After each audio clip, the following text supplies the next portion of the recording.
There's a specific kind of mind that doesn't try to be right quickly, it tries to be right eventually, and is willing to sit in discomfort, silence, and slow accumulation to get there. Charlie Munger built exactly that kind of mind over an entire lifetime, and what made him genuinely rare wasn't some singular flash of brilliance. It was a discipline of thinking that most people never bother to build because it demands patience in a culture obsessed with speed. I've spent a long time studying how he actually approached problems, not the specific investments he made, but the underlying architecture of thought that produced them. And I want to walk you through it today because it's one of the most useful frameworks for genuine clarity I've ever come across. And almost none of it requires any specialized knowledge to start applying immediately. Section 1: A mind built across disciplines, not within one. The first thing that separated his thinking from almost everyone else's was a refusal to stay confined to a single field.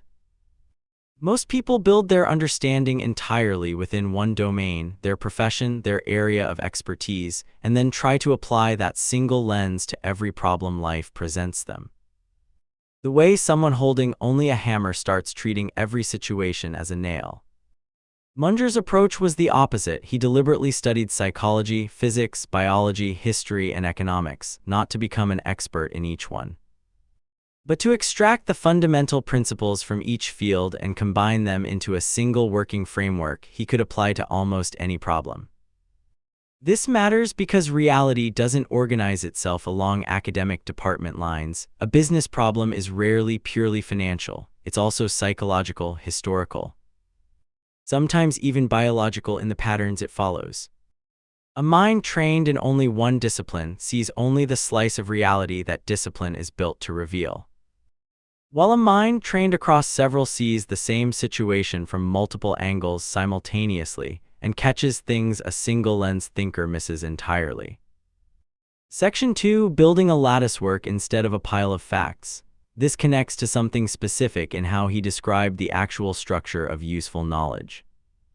Most people accumulate facts the way you'd fill a drawer, individual items, disconnected from each other, retrievable only when you happen to remember the exact right one exists.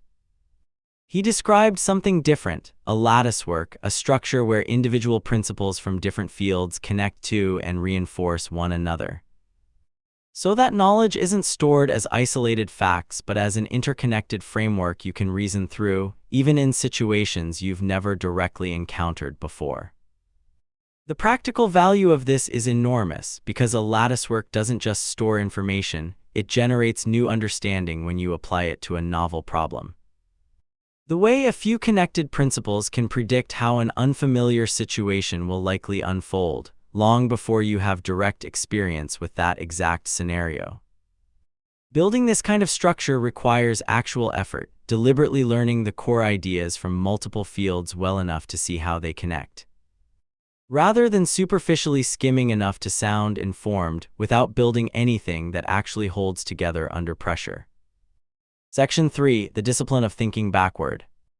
One of the habits most associated with his approach is a willingness to approach problems by inversion, working backward from failure instead of forward toward success. Rather than only asking how to succeed at something, he consistently asked what would guarantee failure, and then worked to systematically avoid those specific behaviors. This sounds almost too simple to be powerful, but the value comes from a basic asymmetry in how minds work. We're generally far better at recognizing danger and stupidity than we are at engineering brilliance from scratch. If you want a good decision, avoiding the handful of obviously terrible ones eliminates most of your actual risk, long before you ever need to identify the single best option among the remaining ones. This habit of thinking backward extends past individual decisions into an entire orientation toward life, protecting yourself from foolishness first, rather than chasing genius as the primary strategy, because foolishness is common and genius is rare. And avoiding the common danger consistently produces better results than occasionally achieving the rare brilliance. Section 4: Radical honesty about the limits of your own understanding. A defining trait of this kind of thinking is an almost uncomfortable level of honesty about what you don't actually understand.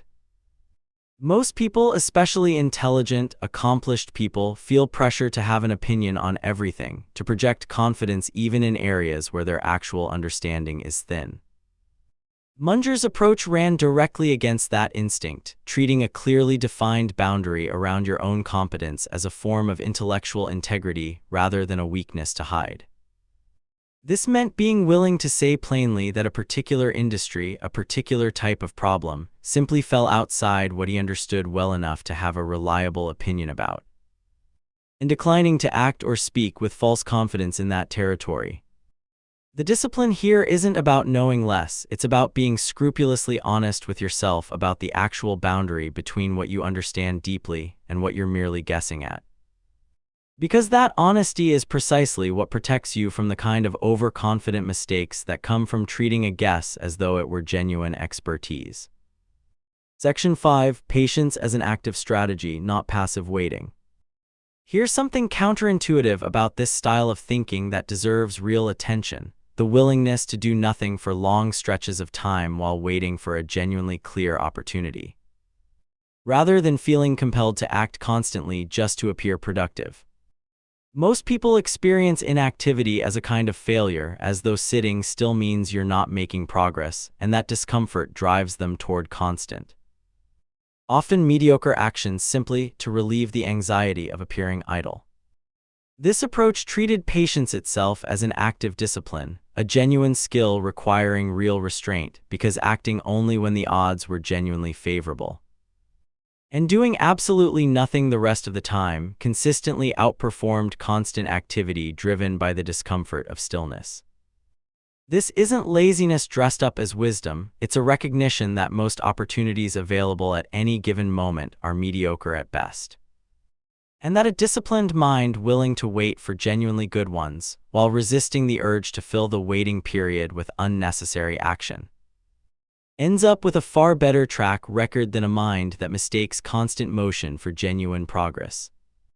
Section 6. Staying a learning machine for an entire lifetime. The last piece of this, and maybe the most important, is the sheer, unglamorous consistency of ongoing learning, maintained not for a few motivated years but across an entire lifetime, well past the point where most people consider their education finished. This wasn't framed as some heroic pursuit of knowledge for its own sake, it was described in far more practical terms as simply necessary. Because the world keeps changing and a mind that stops updating itself becomes progressively less accurate over time, regardless of how sharp it once was. This required a specific kind of humility, a willingness to have your own previous conclusions proven wrong by new information, and to update accordingly rather than defending an outdated position simply because you'd held it for a long time. Most people's willingness to genuinely learn shrinks dramatically once they've achieved a certain level of success, because success creates exactly the kind of comfortable certainty that makes further learning feel unnecessary. Maintaining that learning posture deep into a long, accomplished life is rare precisely because it requires staying humble about your own understanding at every single stage, even after decades of being right more often than most people around you.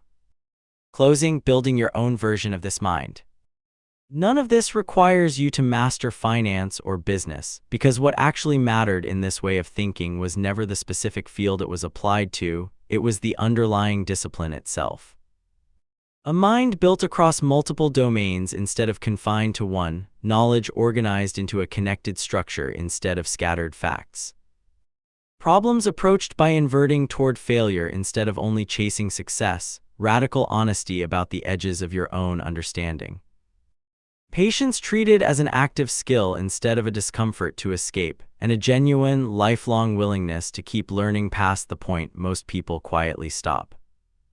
You can start building each one of these habits today, in whatever field you're actually in, because they were never really about investing or business in the first place. They were about how a serious mind chooses to engage with reality carefully, honestly, and patiently over the whole span of a life rather than in any single dramatic moment. That's the real inheritance worth taking from a mind like this, not a set of specific conclusions to memorize, but a way of thinking you can genuinely make your own.